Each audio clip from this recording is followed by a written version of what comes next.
Right, ఇదే అంశానికి సంబంధించి మరింత సమాచారాన్ని అందించడానికి నందినగర్ నివాసం నుంచి మా ప్రతినిధి సునీల్ సిద్ధంగా ఉన్నారు.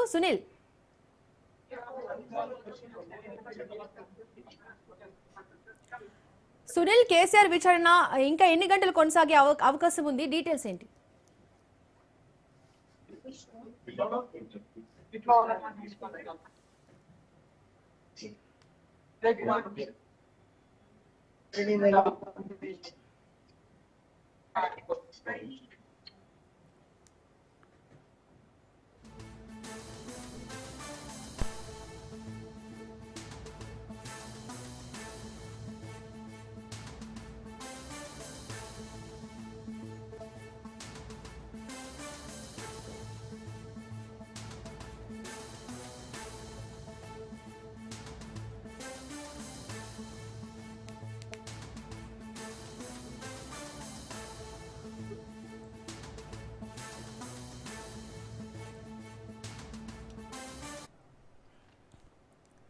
రైట్, ఇదే అంశానికి సంబంధించి మరింత సమాచారాన్ని మా ప్రతినిధి సునీల్ అందిస్తారు.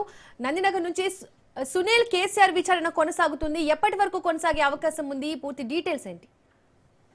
తెలంగాణ రాష్ట్ర రాజకీయాల్లో తీవ్ర దుమారం రేపుతున్నటువంటి ఫోన్ ట్యాపింగ్ కేసులో ఈరోజు మాజీ ముఖ్యమంత్రి, దాదాపు 10 సంవత్సరాల పాటు ముఖ్యమంత్రిగా పనిచేసినటువంటి బీఆర్ఎస్ అధినేత కేసీఆర్ ని ఈరోజు సిట్ అధికారులు విచారిస్తారు. కొద్దిసేపమే సిట్ అధికారులు నందీనగర్ లో ఉన్నటువంటి కేసీఆర్ నివాసానికి రావడం జరిగింది. సిట్ అధికారుల్లో ముఖ్యంగా joint commissioner, Hyderabad joint commissioner గా ఎస్బీలో ఉన్నటువంటి విజయ్ కుమార్ తో పాటు ఐఓ ఆఫీసర్ గా ఉన్నటువంటి వెంకటగిరి, మరోవైపు శ్రీధర్, శ్వేత, మొత్తం 4 బృందం కూడా కేసీఆర్ నివాసానికి చేరుకుంది. ప్రస్తుతం అయితే విచారణ కొనసాగుతుంది. అయితే విచారణకు వచ్చేటువంటి సమయంలో సిట్ అధికారులు కొన్ని డాక్యుమెంట్స్ మొత్తం కూడా తీసుకురావడం జరిగింది.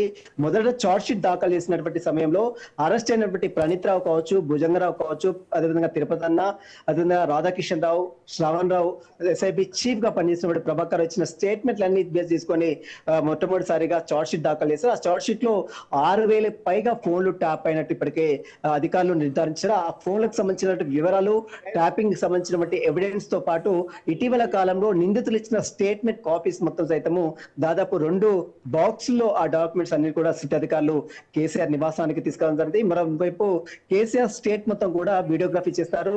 గతంలో వేసినటువంటి చార్జ్ షీట్ లో వేసినటువంటి అనేక అంశాలపై కూడా కేసీఆర్ ని సుదీర్ఘంగా సిట్ అధికారులు విచారించే అవకాశం ఉంది. ఎస్ఐబి చీఫ్ ప్రభాకర్ రావు, గతంలో ఎస్ఐబి చీఫ్ గా పనిచేసినటువంటి ప్రభాకర్ రావు ఇచ్చిన స్టేట్మెంట్, ఒక పెద్ద ఆయన చెప్తేనే ఇదంతా చేశామని ఎవరైతే చెప్పారో ఆ పెద్ద ఆయన ఎవరు, ఆ పెద్ద ఆయన కేసీఆర్ ఏనా, మరి ఇంకెవరైనా అధినేత ఉన్నారా అన్న దానిపై కూడా పూర్తిగా ఆ విషయాలపై కూడా ప్రస్తుతం అయితే సిట్ అధికారులు ఈరోజు సుదీర్ఘంగా కేసీఆర్ ని విచారించే అవకాశం ఉంది. ప్రస్తుతం అయితే విచారణ అయితే నందీనగర్ లో ఉన్నటువంటి కేసీఆర్ నివాసంలో సిట్ అధికారుల విచారణ స్టార్ట్ అయింది. ఈరోజు సాయంత్రం 7 గంటల నుంచి 8 గంటల వరకు కూడా సుదీర్ఘంగా ఈ విచారణ మొత్తం కూడా కొనసాగే అవకాశం ఉంది. గతంలో నిందితులు ఇచ్చిన స్టేట్మెంట్ బేస్ చేసుకొని కేసీఆర్ ని అదే తరహాలో సిట్ అధికారులు ప్రశ్నించే అవకాశం ఉంది.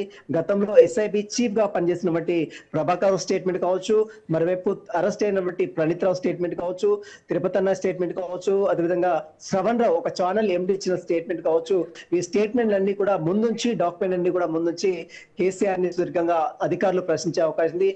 కేసీఆర్ స్టేట్మెంట్ మొత్తం కూడా మినిట్ టు మినిట్ మొత్తం కూడా వీడియోగ్రఫీ చేస్తారు. అతన్ని తెచ్చినటువంటి ఎలక్ట్రానిక్ ఐటమ్స్ మొత్తం కూడా రికార్డ్ చేయడానికి అనువుగా సెకండ్ ఫ్లోర్ లో, కేసీఆర్ నివాసంలో ఉన్నటువంటి సెకండ్ ఫ్లోర్ లో ఓపెన్ హాల్ లో, ఒక ఓపెన్ రూమ్ లో ఇదంతా కూడా అరేంజ్మెంట్ చేయడం జరిగింది. ప్రస్తుతం అయితే విచారణ కొద్దిసేపటిమే జాయింట్ కమిషనర్ గా ఉన్నటువంటి ఎస్బీలో ఉన్నటువంటి జాయింట్ కమిషనర్ విజయ్ కుమార్ నేతృత్వంలో ఈ విచారణ అయితే కంటిన్యూ కొనసాగుతుంది. ప్రస్తుతం అయితే విచారణ స్టార్ట్ అయింది.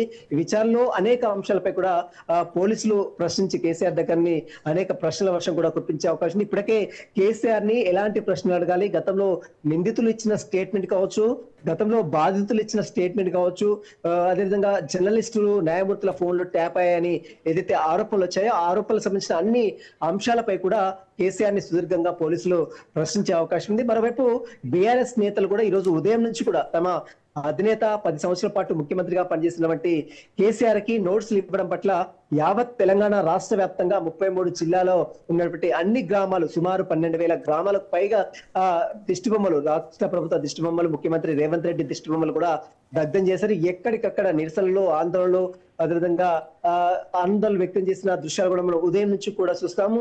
ఈ రోజు విచారణ స్టార్ట్ అయితే ఈ యొక్క నందీనగర్ లో ఉన్నటువంటి పరిసర ప్రాంతాల మొత్తం కూడా పోలీసులు తమ ఆధీనంలోకి తీసుకోవడం జరిగింది. ఎక్కడ కూడా ఎలాంటి ఇబ్బందులు తలెత్తకుండా, అవాంఛనీయ సంఘటనలు జరగకుండా, భారీగా బీఆర్ఎస్ శ్రేణులు మోహరించకుండా పోలీసులు అయితే పకడ్బందీగా బారికేడ్లు ఏర్పాటు చేశారు. ప్రతి చెక్ పాయింట్ వద్ద ఎవరిని కూడా అలో చేయలేదు. ప్రస్తుతం అయితే కేసీఆర్ నివాసంలో కేసీఆర్ తో పాటు హరీష్ రావు, మాజీ మంత్రి హరీష్ రావు తో పాటు కేటీఆర్, మరోవైపు ఆర్ఎస్ ప్రవీణ్ కుమార్ తో పాటు తన లీగల్ టీమ్ గా గతంలో తెలంగాణ అడిషనల్ అడ్వకేట్ జనరల్ గా పనిచేసినటువంటి రామచంద్రరావు కావచ్చు, బీఆర్ఎస్ లీగల్ టీమ్ గా ఉన్నటువంటి గండ్ర మోహన్ రావు కావచ్చు, వీరందరూ మాత్రం ప్రస్తుతం అయితే 5 బృందం అయితే లోపల ఉంది. ప్రస్తుతం అయితే విచారణ సమయంలో కేవలం కేసీఆర్ ఒక్కరిని మాత్రమే లోపలికి అనుమతించారు. ప్రస్తుతం అయితే 4తో కూడినటువంటి సిట్ బృందం విచారణ అయితే స్టార్ట్ చేసింది. 6,000 పైగా డాక్యుమెంట్స్, ఇప్పటికే 6,000 పైగా ఫోన్లు ట్యాప్ అయ్యాయని ఏది గతంలో దాఖలు చేసిన చార్జ్ షీట్ లో పేర్కొన్నారో అలాంటి అంశాలపై మొత్తం కూడా సుదీర్ఘంగా కేసీఆర్ ని సుదీర్ఘంగా సిట్ అధికారులు ప్రశ్నించి ఆయన స్టేట్మెంట్ మొత్తం కూడా రికార్డ్ చేసే అవకాశం ఉంది. ప్రస్తుతం అయితే సిట్ కార్యాలయంలో విచారణ అయితే స్టార్ట్ అయింది.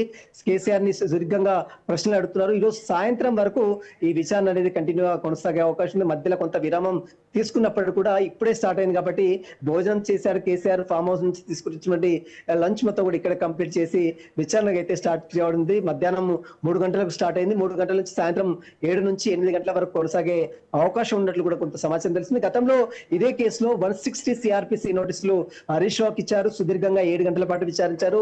ఆ తర్వాత కేటీఆర్ ని విచారించారు, 7:30 గంటల పాటు విచారించారు. ఆ తర్వాత సంతోష్ రావు, మాజీ ఎంపీగా ఉన్నటువంటి సంతోష్ రావుని విచారించారు. సుదీర్ఘంగా ఆయన స్టేట్మెంట్ కూడా నమోదిస్తున్నారు. వారి ముగ్గురు స్టేట్మెంట్ తర్వాత ఇప్పుడు మళ్ళీ 10 సంవత్సరాల పాటు ముఖ్యమంత్రి హోదాలో పనిచేసి మరోవైపు బీఆర్ఎస్ అధినేతగా ఉన్నటువంటి కేసీఆర్ కు నోటీసులు 160 సిఆర్పిసి నోటీసులు జారీ చేయడం, ఆ తర్వాత కొంత కేసీఆర్ సైతము చట్టానికి గౌరవించి చట్టానికి లోబడి తాను ఖచ్చితంగా చట్టాన్ని గౌరవించి అతను విచారణకు హాజరవుతానని 6 పేజీల లేఖను సైతము సిట్ అధికారులకు పంపించిన దృశ్యాలు కూడా మనం చూసాం. తన పరువు ప్రతిష్టలు దెబ్బతీసే విధంగా సిట్ అధికారులు ఇంటికి వచ్చి నోటీసులు అంటించడంపై కేసీఆర్ తీవ్రంగా మండిపడ్డారు.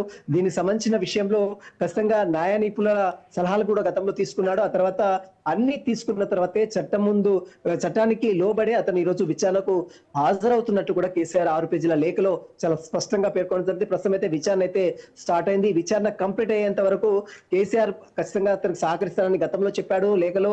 అదే తరహాలో ఈ రోజు విచారణ కూడా వారు అడిగినటువంటి అన్ని ప్రశ్నలు కూడా కేసీఆర్ తనదైన శైలిలో సమాధానం చెప్పడానికి సిద్ధంగా ఉన్నాడు. ఇప్పటికే కేసీఆర్ ని ఎలాంటి క్వశ్చన్స్ అడగాలనే బ్రీఫింగ్ కూడా వాళ్ళు చేసుకున్నట్లు కూడా సమాచారం వస్తుంది. వారితో పాటు వారు సిట్ అధికారులతో పాటు వారు డాక్యుమెంట్స్ కూడా తీసుకొచ్చారు. ఆ డాక్యుమెంట్స్ మొత్తం కూడా ముందుంచి కేసీఆర్ ని ప్రశ్నించే అవకాశం కూడా కనబడుతుంది. కేసీఆర్ విచారణ మొత్తం కూడా వీడియోగ్రఫీ చేస్తారు.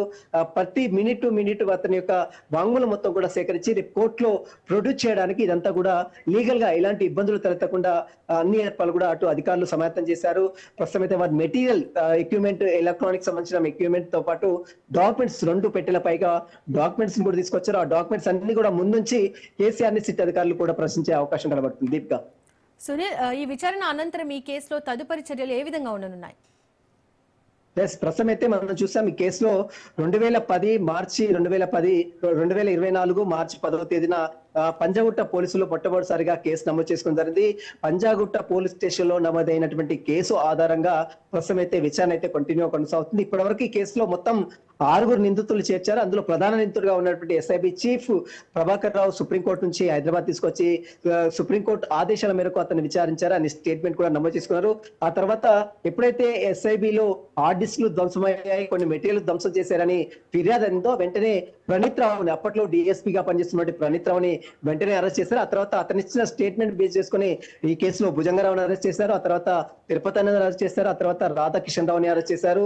వీరితో పాటు ఒక ఛానల్ ఎండీని శ్రవణ్ రావుని కూడా పోలీసులు అదుపులో తీసుకొని విచారించారు. వీటితో పాటు దేశ సర్వోన్నత న్యాయస్థానం సుప్రీంకోర్టు ఆదేశాల మేరకు ఈ కేసులో మొదటి నిందితుడిగా భావిస్తున్నటువంటి ప్రభాకర్ రావుని అమెరికా నుంచి హైదరాబాద్ తీసుకొచ్చి సుదీర్ఘంగా 14 రోజుల పాటు పోలీస్ కస్టడీలో తీసుకొని విచారించారు. అతని స్టేట్మెంట్ కూడా నమోదు చేసుకున్నారు. ఆ తర్వాత వీరిచ్చిన స్టేట్మెంట్ తో పాటు కొంతమంది ఫోన్ నెంబర్లు ఆధారంగా మనం చూడొచ్చు. కాంగ్రెస్ పార్టీ అధ్యక్షుడిగా ఉన్నటువంటి మహేష్ కుమార్ గౌడ్ స్టేట్మెంట్ తో పాటు మరోవైపు కేంద్ర హోంశాఖ సహాయ మంత్రిగా పనిచేస్తున్నటువంటి బండి సంజయ్ స్టేట్మెంట్ కూడా నమోదు చేసుకొని పోలీసులు నమోదు చేసుకున్నారు. దీంతో పాటు కొంతమంది కొంతమంది వ్యాపారవేత్తలు, కొంతమంది పారిశ్రామికవేత్తల ఫోన్లు కూడా ఇప్పటికే వారి యొక్క స్టేట్మెంట్ కూడా నమోదు. దీంతో పాటు కొంతమంది జర్నలిస్టుల ఫోన్లు కూడా ట్యాప్ చేసిన నేపథ్యంలో జర్నలిస్టుల స్టేట్మెంట్ కూడా నమోదు చేసుకున్నారు. ఒక ఎండి స్టేట్మెంట్ కూడా ఇటీవల కాలంలో నమోదు చేసుకున్నారు. ఆ తర్వాత హరీష్ రావు స్టేట్మెంట్ తో పాటు కేటీఆర్ స్టేట్మెంట్, ఆ తర్వాత సంతోష్ రావు స్టేట్మెంట్ కూడా నమోదు చేసుకున్నారు. ఆ తర్వాత ఇప్పుడు కేసీఆర్ కి సైతం 60 సిఆర్పిసి నోటీస్ ఇచ్చారు. ఈ రోజు మధ్యాహ్నం 3 గంటల నుంచి విచారణ స్టార్ట్ చేస్తామని ఆ నోటీసులు చాలా స్పష్టంగా పేర్కొంది. కాబట్టి మధ్యాహ్నం 3 గంటల నుంచి విచారణ స్టార్ట్ అయింది. ప్రస్తుతం అయితే విచారణ అయితే కంటిన్యూ కొనసాగుతుంది. అనేక అంశాలపై కూడా కేసీఆర్ ని సుదీర్ఘంగా సిట్ అధికారులు ప్రశ్నించే అవకాశం ఉంది. ముఖ్యంగా ఫోన్ ట్యాపింగ్ వ్యవహారంలో మీరు ఆదేశాలు ఇచ్చారా, ఎవరైనా పోలీసులకు ఎలాంటి ఆదేశాలు ఇచ్చారు? కేవలం ఫోన్ ట్యాపింగ్ అనేది ఎస్ఐబి చీఫ్ చూస్తాడు, డీజీపీ తో పాటు ప్రిన్సిపల్ హోమ్ సెక్రటరీ వీరి ఆధీనంలోనే ఫోన్ ట్యాపింగ్ అనేది ఉంటుంది. కాంపిటేటివ్ అథారిటీ, రివ్యూ కమిటీ వీరందరూ డిసిగ్నేటెడ్ అథారిటీ మాత్రమే చూసుకుంటుంది. కానీ రాజకీయ నాయకులకు ప్రమేయం ఉంది, రాజకీయ నాయకుల ప్రమేయం ఉండే నేపథ్యంలో ఫోన్ ట్యాపింగ్ జరిగాయని అధికారులు భావిస్తున్నారు. కాబట్టి అందుకు సంబంధించినటువంటి ఆధారాలు మీ దగ్గర ఏమున్నాయి, మీ దగ్గర ఎలాంటి ఎవిడెన్స్ ఉన్నాయన్న దానిపై కూడా కేసీఆర్ సైతం వారిని ప్రశ్నించే అవకాశం. ప్రస్తుతం అయితే కేసీఆర్ ని సుదీర్ఘంగా సిట్ అధికారులు ప్రశ్నించడానికి అన్ని ఏర్పాట్లు చేశారు. కొన్ని ప్రశ్నలు కూడా తీసుకొచ్చినట్టు కూడా సమాచారం తెలుస్తుంది.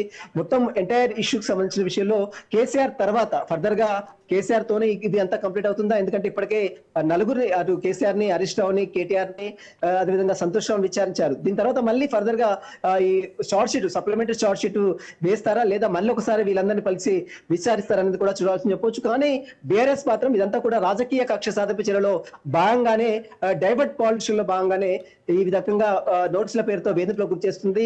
ప్రభుత్వ తీరును, ప్రభుత్వ తప్పిదాలను ఎప్పటికప్పుడు ఎండగడుతున్న నేపథ్యంలోనే ఈ రకంగా నోటీసుల పేరుతో కాలయాపన చేస్తుంది రాష్ట్ర ప్రభుత్వం అనేది బీఆర్ఎస్ నేతలు చెప్తున్నారు. ఇప్పటికే రాబోయే కాలంలో మున్సిపల్ ఎన్నికలు కూడా నోటిఫికేషన్ విడుదలైంది. ఇప్పటికే నామినేషన్లకు కూడా కంప్లీట్ కావడం జరిగింది. కాబట్టి వాటికి సంబంధించిన విషయంలో ప్రజల్లో బీఆర్ఎస్ పార్టీని బ్లేమ్ చేయాలనే ఉద్దేశంతోనే అటు రాష్ట్ర ప్రభుత్వం, రాష్ట్ర ముఖ్యమంత్రి రేవంత్ రెడ్డి ఈ రకంగా విచారణ పేరుతో కాలయాపన చేస్తున్నారు. 2 ఏళ్ళు అవుతున్నప్పుడు కూడా డైలీ సీరియల్ లాగా ఇది పొలాంగ్ చేస్తున్నాడు తప్ప ఎలాంటి చర్యలు కూడా తీసుకోలేదు. ముఖ్యంగా మనం చూసాం ఫోన్ ట్యాపింగ్ విషయంలో కావచ్చు, ఈ ఫార్ములా కార్స్ విషయంలో కావచ్చు, కాళేశ్వరం ప్రాజెక్టు అవకతవకలు అన్నారు, పీసీ ఘోష్ కమిషన్ అన్నారు, ఆ తర్వాత గొర్రెల స్కామ్ అన్నారు.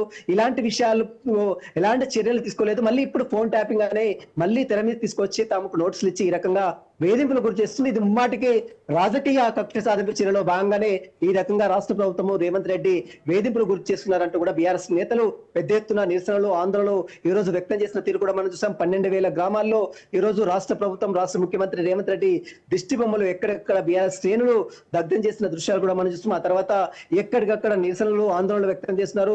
ఈ రోజు నందినగర్ కేసీఆర్ నివాస ప్రాంతంలో పరిసర ప్రాంతాల మొత్తం కూడా పోలీసులు తమ ఆధీనంలో తీసుకోవడం జరిగింది.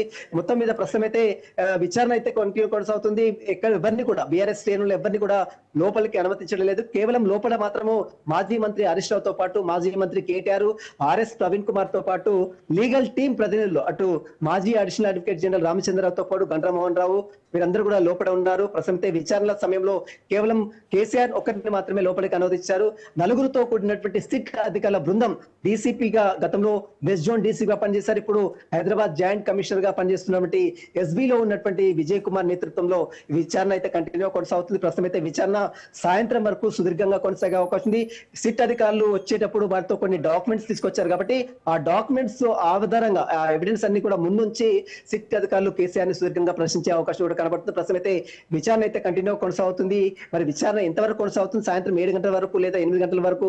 గతంలో హరీష్ రావుని 7 గంటల పాటు విచారించారు, కేటీఆర్ ని 7:30 గంటల పాటు విచారించారు, సంతోష్ రావుని 7 గంటల పాటు విచారించారు. ఆ తర్వాత ఇప్పుడు కూడా కేసీఆర్ ని మరి సుదీర్ఘంగా విచారిస్తారా, లేదా 2 గంటలు అంటే త్వరలోనే కంప్లీట్ చేస్తారా? ఎందుకంటే అన్నిటికీ మూలం కేసీఆర్ చెప్తేనే చేస్తామనే ఏదైతే గతంలో నిందితులు ఇచ్చిన స్టేట్మెంట్ కావచ్చు, మరి పోలీసులు చెప్తున్న వర్షన్ కావచ్చు, కానీ ఆ కోణంలోనే కేసీఆర్ ని సైతము సుదీర్ఘంగా పోలీసులు సిట్ అధికారులు విచారించే అవకాశం. ప్రస్తుతం అయితే నందినగర్ లో ఉన్నటువంటి కేసీఆర్ నివాసంలో ఫోన్ ట్యాపింగ్, తెలంగాణ రాష్ట్రంలో తీవ్ర దుమారం రేపుతున్నటువంటి ఫోన్ ట్యాపింగ్ కేసు వ్యవహారంలో సిట్ విచారణ అయితే కంటిన్యూగా కొనసాగుతుంది. Deepika. Right Sunil, thank you.